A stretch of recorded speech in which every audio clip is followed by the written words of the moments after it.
آتا ہے کہ اس غلام کو میں نے رکھنے کے لیے نہیں خریدا تھا، میں نے تو اسے خریدا تھا صرف اپنا مقصود پورا کرنے کے لیے، اور وہ ہو گیا، لہٰذا اب میں اسے بھی بیچنا چاہتا ہوں۔ اب وہ کوشش کرتا ہے کہ میرا یہ غلام بک جائے، لیکن جیسا کہ آپ نے سنا کہ بظاہر اس غلام کے اندر خوبی کوئی نہیں، نہ شکل و صورت ہے، نہ قبیلہ اچھا ہے، نہ کوئی ہنر جانتا ہے، اور نہ ہی عمر کے حوالے سے کوئی توانا طاقتور ہے کہ چلیں کوئی کام کاج کرے گا۔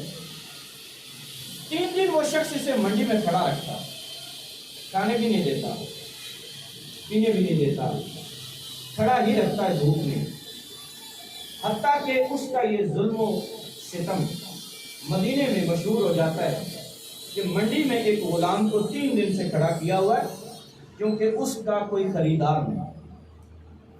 ایک عورت ہے، خاتون، اس نے جب یہ بات سنی تو اس کے دل میں رحم آیا، وہ بازار گئی اور منہ مانگے دام دے کر اس نے سالم کو خرید لیا۔ اس کے خریدنے کا یہ عمل بہت زیادہ مشہور ہو گیا، بہت زیادہ شہرت پا گیا کہ اس خاتون نے اتنا اچھا کام کیا، انسانیت کے ساتھ اتنا بہتر سلوک کیا کہ ایک غلام کو 3 دن سے کھڑے کیے ہوئے تھا اور اس نے بغیر کسی غرض اور لالچ کے اسے خرید لیا۔ یہ خبر جب عام ہوئی تو اس خاتون کی طرف ایک اور تاجر نے پیغام نکاح بھیجا، اس کے اس اچھے وصف کی وجہ سے اس نے اس کے ساتھ نکاح کر لیا۔ یہ تاجر آیا ہے مکے سے، نام ہے ابو حذیفہ۔ وہ اپنی زوجہ اور اس غلام کو لے کر آ جاتے ہیں مکے۔ یہ وہ دور ہے کہ جب نبی اکرم صلی اللہ علیہ وآلہ وسلم نے اعلان نبوت فرمایا تھا۔ ابو حذیفہ کی حضرت عثمان غنی رضی اللہ تعالی عنہ کے ساتھ اچھی سلام دعا تھی، دوستی۔ جناب سیدنا عثمان غنی رضی اللہ عنہ اسلام کی دعوت دیتے ہیں اور ابو حذیفہ مسلمان ہو جاتے ہیں، اسلام قبول کر لیتے ہیں۔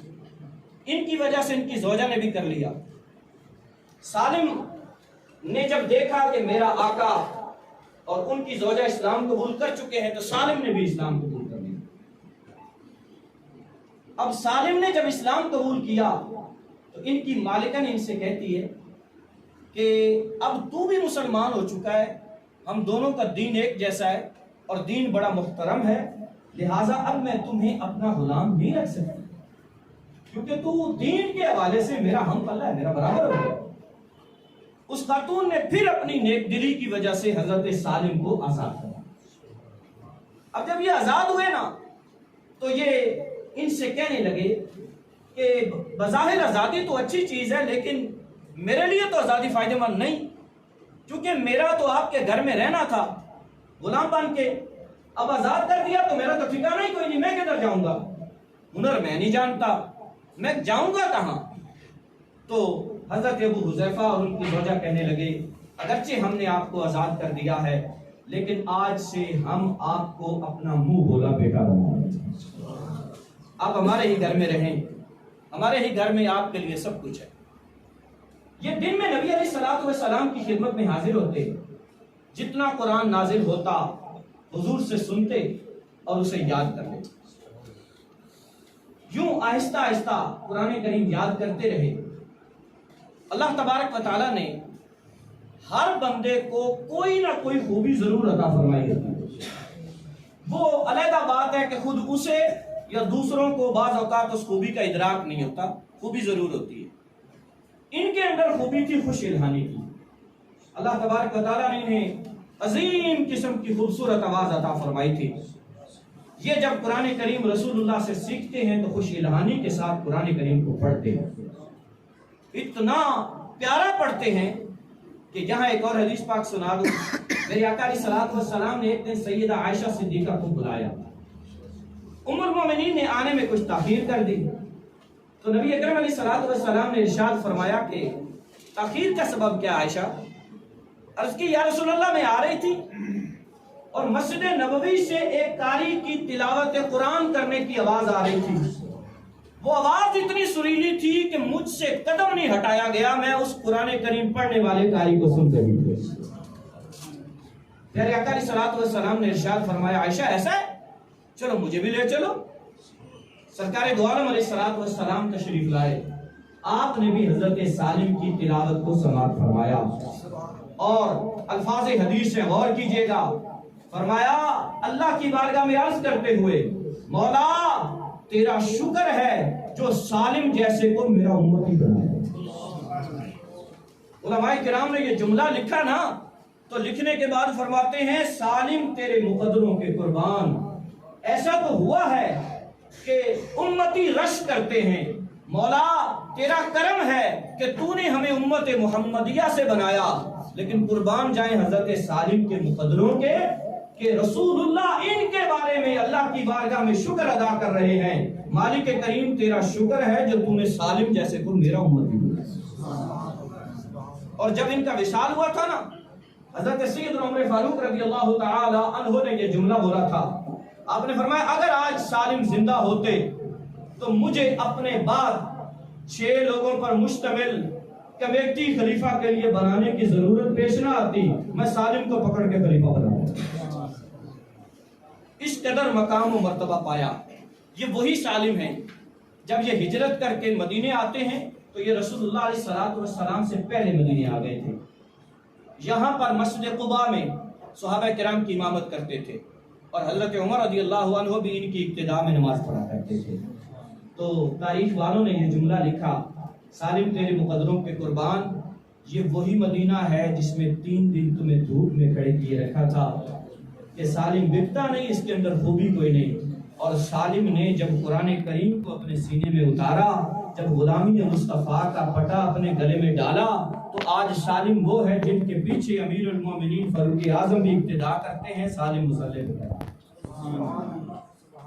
میرے معزز و محتشم قرہ حضرات، اساتذہ کرام، قرآن کریم سے ہمارا رشتہ اگر یوں جڑ جائے نا تو یقیناً بالیقین وہ حدیث مبارک ہمارے ہی لیے ہے، خیرکم من تعلم القرآن وعلمہ۔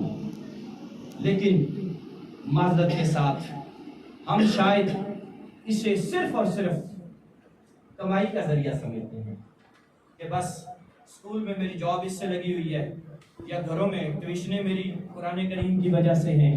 نہیں، قرآن کریم سے ہمارا رشتہ محبت والا، پیار والا۔ قرآن کریم سے ہمارا رشتہ یہ ہو کہ جیسے مچھلی کو بغیر پانی کے سکون نہیں ملتا، یوں مجھے بھی قرآن کریم کے بغیر سکون اور اطمینان نہ ملے۔ کیا خود میرا اپنا بھی قرآن کریم کی تلاوت کرنے کا اسی طرح کا ماحول ہے کہ میں خود بھی کثرت سے تلاوت قرآن کرتا ہوں، یا فقط شعبان المعظم میں شروع کر دیا، رمضان المبارک میں سنایا اور یکم شوال سے پھر بند کر کے رکھ دیا؟ اکثر چونکہ یہ ہوتا ہے اس لیے میں یہ جملے بول رہا ہوں، اکثر ایسا ہی ہوتا ہے کہ شعبان آیا تو تلاوت شروع کر دی، چونکہ رمضان میں تراویح سنانی، اور معذرت سے یہاں پھر وہی بات دہراؤں گا، رمضان میں تراویح سنانی ہے تو بھی مقصود وہی ہے کہ چند پیسے آ جائیں گے۔ میرے معزز و محتشم قرہ حضرات، قرآن کریم سے یوں رشتہ جوڑیے جیسے رشتہ جوڑنا چاہیے، اور جس نے قرآن سے رشتہ جوڑا ہے حقیقی اعتبار سے، اللہ تبارک و تعالیٰ اسے مخلوق سے مستغنی فرما دیتا ہے۔ قرآن کی وجہ سے اللہ اسے مخلوق سے مستغنی فرما دیتا ہے، یقینی بات ہے، لیکن یہ ضروری ہے کہ ہم مخلوق سے نگاہیں ہٹا کر خالق کی طرف نظر لگائیں، تو پھر ہے نا۔ کشف المحجوب میں داتا صاحب کا ایک قول لکھا ہوا ہے، آپ فرماتے ہیں من نظر الی الخلق ہلاکا ومن نظر الی الخالق ملکا، کہ جس نے مخلوق کی طرف نظر کی وہ ہلاک ہو گیا، اور جس نے خالق کی طرف نظر کی وہ شہنشاہ بن گیا، وہ بادشاہ بن گیا۔ جناب سیدنا فاروق اعظم رضی اللہ عنہ نے مکے کے حاکم کو ایک بار اپنے پاس طلب کیا، مدینہ اس کو گفتگو کرنی تھی۔ ارشاد فرمایا اپنے پیچھے نائب کس کو بنا کر آئے ہو؟ حاکم مکہ نے ایک آزاد شدہ غلام کا نام لیا، جس غلام کو فرمایا کیا تمہیں پورے مکے میں اس غلام کے سوا بندہ نہیں ملا اپنا نائب بنانے کے لیے؟ غلام کو حاکم بنا کر آ گئے ہو؟ تو وہ حاکم عرض کرتے ہیں امیر المومنین بندے تو بہت تھے، لیکن جسے میں مدینے کا حاکم بنا کر آیا ہوں بڑا قرآن و حدیث کا عالم اور کوئی نہیں ہے۔